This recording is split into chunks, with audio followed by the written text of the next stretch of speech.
So the value prop. A lot of people think FSD is too expensive. Okay. I've personally hired a driver for $1,600 for a few hours, and $199 a month isn't expensive because you have a chauffeur that potentially drives better than most humans. Challenging the notion that it's overpriced is perhaps not true. It's a personal driver, but it's ready 24/7.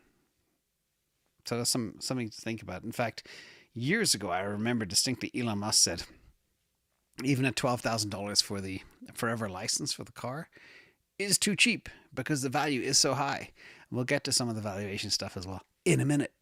Now, quick robotaxi update. Again, second mind map. There's going to be a huge shift in focus for the business. We're not exactly sure what it is, but I think everything has hit that tipping point faster than expected.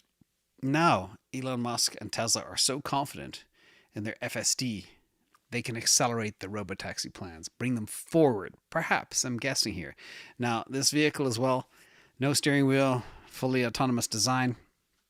It will have advanced AI capabilities. It'll be completely autonomous.